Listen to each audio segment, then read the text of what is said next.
having a birthday coming up. Yeah. Congratulations. Thank you. How old are you going to be? 21. 21. Wow. Are you a young man now? Yeah. Are you looking forward to your celebration? Yeah. Yeah. Good. That's great. Yeah. 1998, Cherica met a football star named Rae Carruth at a pool party. He was a new rookie player for the Carolina Panthers, and he was actually selected in the first draft and had an amazing first year in the NFL. So he was a rising star and clearly very popular. He was a new athlete, and so everyone had their eyes on him.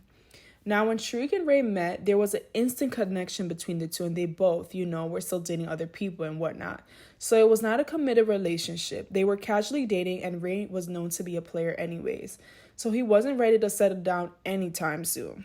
But for Cherica, her feelings grew very strong for Rae, and she really wanted a potential relationship with him.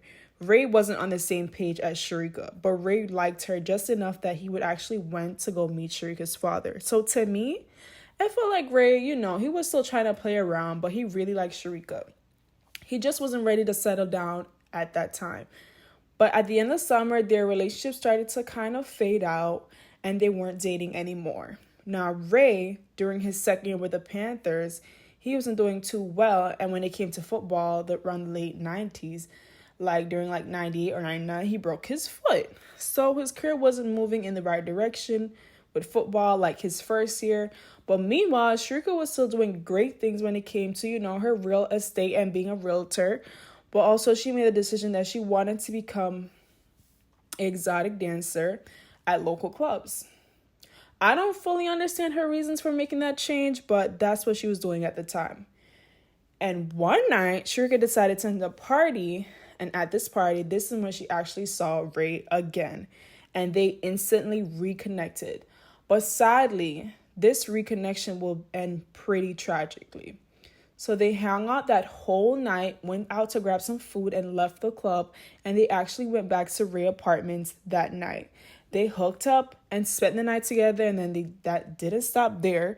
Rae actually bought Cherica a phone. And a phone during this time in the early 90s was like a big deal because phones weren't that popular, as you know. So, Rae was adamant on keeping that relationship with Cherica.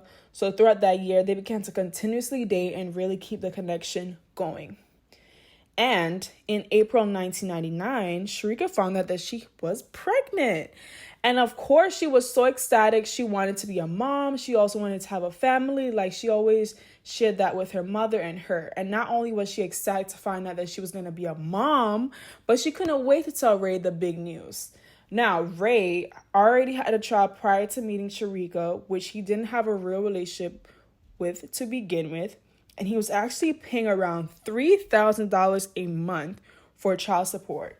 So the idea of having another child on the way, he was not here for it. And he was not having it. And that actually made Cherica very upset.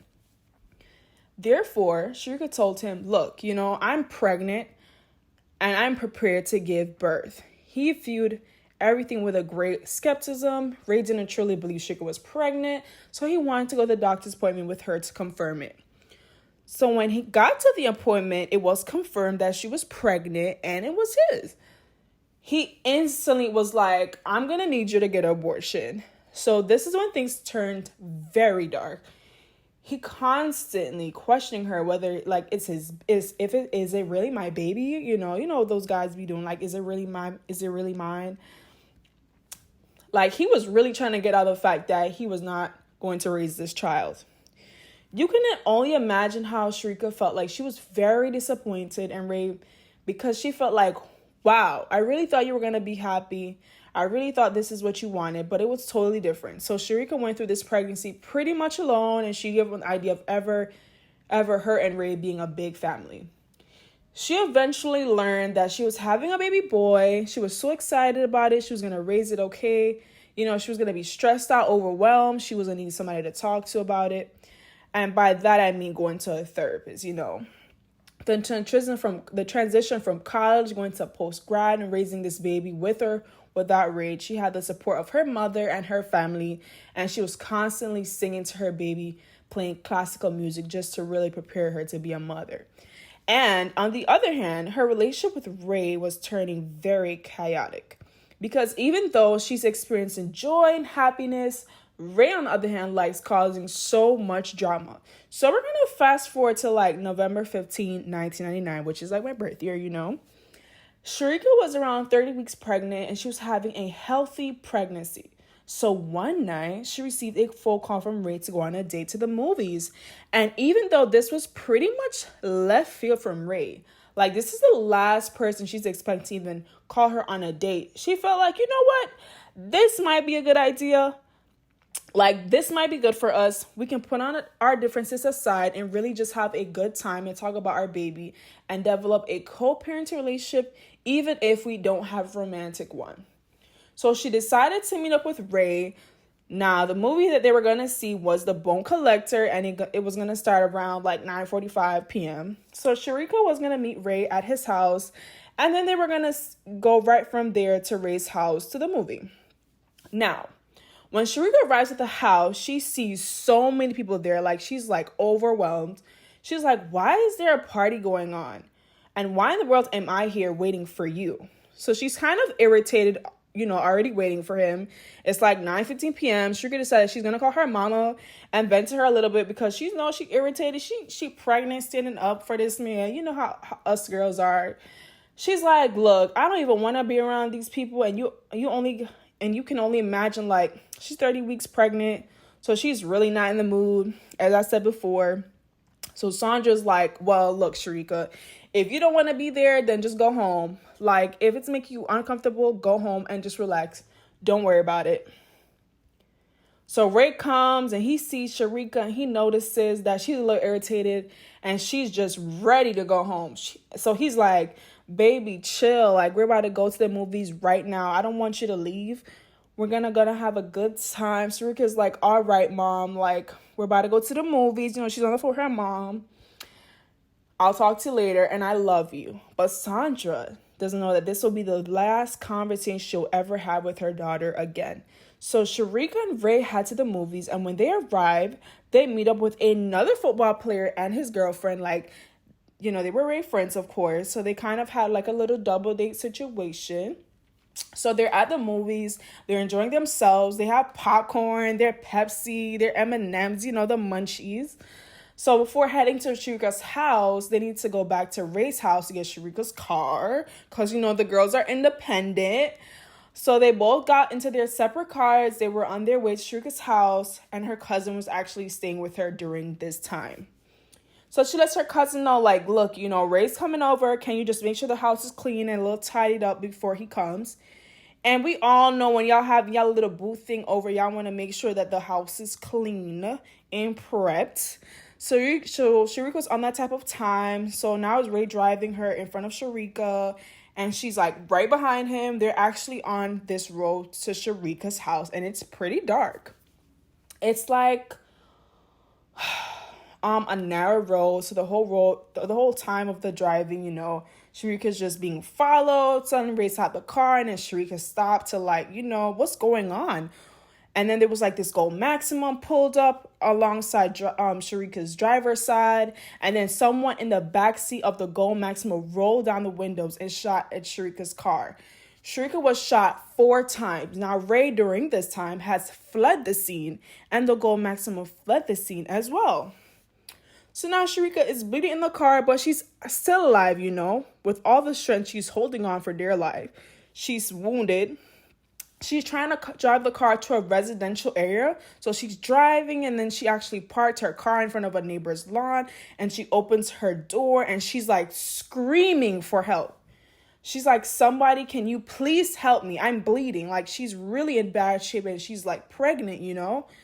So she calls 911, and then, you know, I'm going to play the audio so you guys can hear it. How'd this happen? I was following my baby daddy, Rae Carruth, the football player. Where's he He at? was in the car in front of me, and he slowed down, and somebody pulled up beside me and did this. And then where'd he go? He just left. I think he did it. I don't know what to think of. Okay. So the ambulance arrived at the scene as fast as they could, and they rushed Cherica to the hospital. Now, Cherica had to do the emergency C-section to get her baby out. to really make sure that the baby was okay and that they could treat Cherica properly. So around 1:45 a.m., Cherica was able to give birth to her son, Chancellor Lee. Now, doctors automatically put out the possibility that Chancellor would not make it because he was only 3 pounds and born prematurely. And not only that, he was without oxygen for 10 minutes due to the bullet injury Cherica faced. And he suffered from brain damage as well. So sad. So later that night, Sandra received a call from the hospital that her daughter was shot multiple times and rushed to the hospital. So on her way to the hospital, she reaches out to her dad to let him know. And she's also reached out to Rae immediately because she wanted to let him know, like, hey, the mother of your child is in the hospital and you need to know what's going on.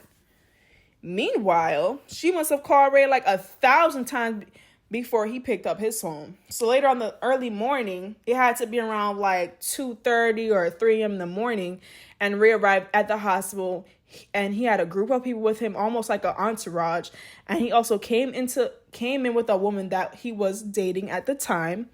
So cringy. So let me tell you, when Sandra saw him, she freaked out. She was so upset. She's like, oh my goodness, where were you? This is going on. And you got the nerve to bring in some hoochie. Like, it was crazy. So after Sandra calms down, gather her thoughts, she's like, look, Rae's like, look, can I see my son? Now he wants to see his son, right? So they bring Rae to the ICU, and then he sees his son, and they're like, hey, do you want to, hold him? He's like, no, I just want a couple of pictures. How weird. And at this moment, Cherica's like, she's out of it due to her C-section. She's like not conscious of like what's going on, that Rae's even in the hospital. But following the day, she was able to regain like some consciousness, but she was still in, terrible shape.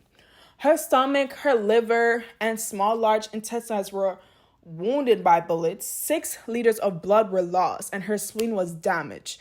But doctors were extremely sure that Cherica would survive today, hours after being shot. Police and investigators are alerted, and they show up to the hospital prepared to speak to Cherica. However, they weren't unable to do so since Cherica had tubes in her mouth.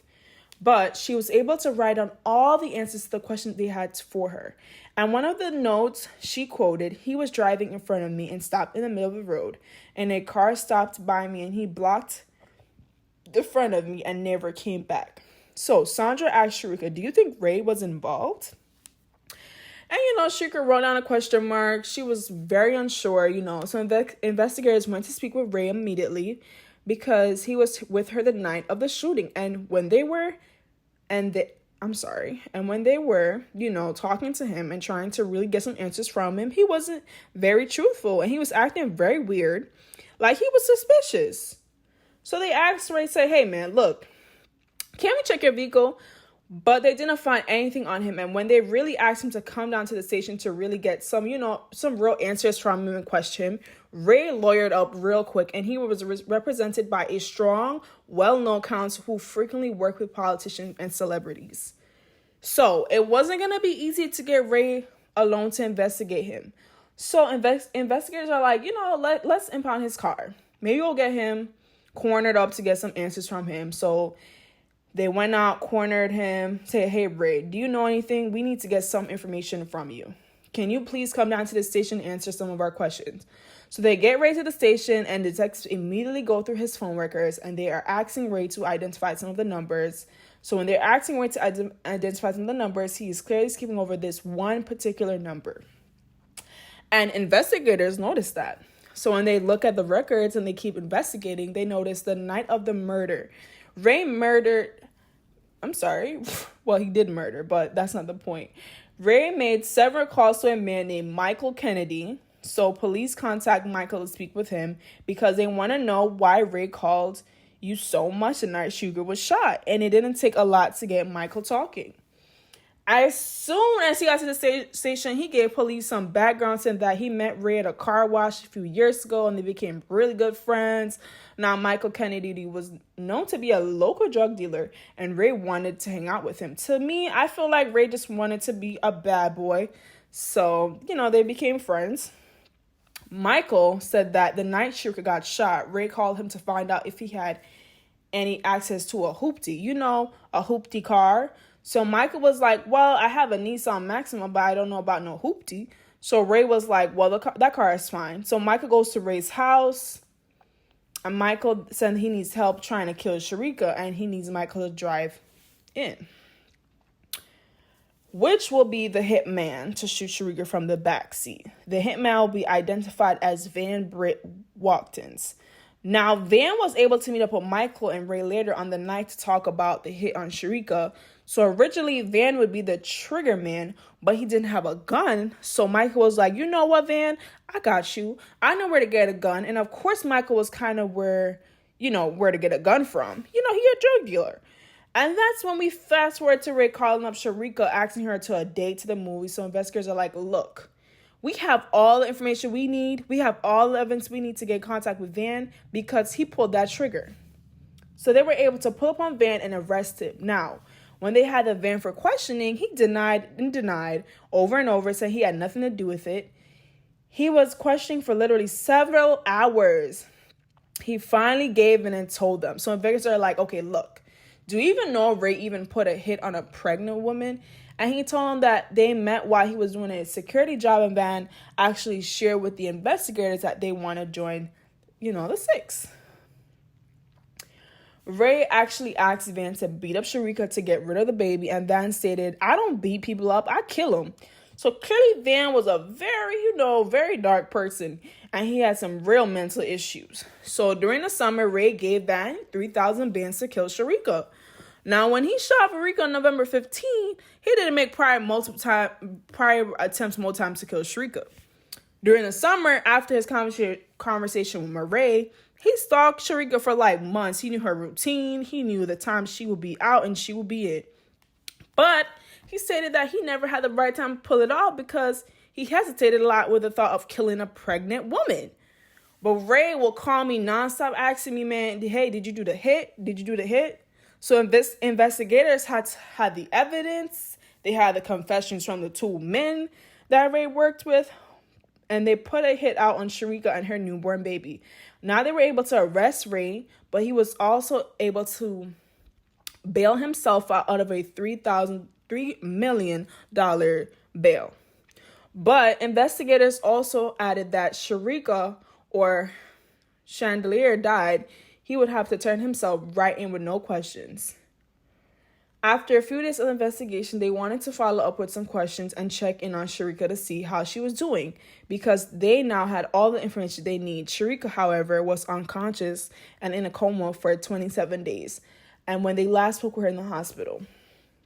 When Cherica arrived in the hospital, she was 120 pounds and she was 5'2". But because she was in a coma for a while, the fluids in her body caused her body to swell up to like 280 pounds. She was just really in bad shape and she never regained consciousness again. The doctors tried her best to get Cherica back, but it was too late. Her mother, Sandra, had to take off her life support. This feeling, which probably was the most hardest feeling for any woman, any mother, on December 14th, Cherica passed away at only the age of 24 years old before she passed. They laid chants for her on her chest, on her, so you can see like the heart monitor, and like her heart rate was just going up and down. When I researched that, I got super emotional because you can tell like she was really fighting to be there with her kid.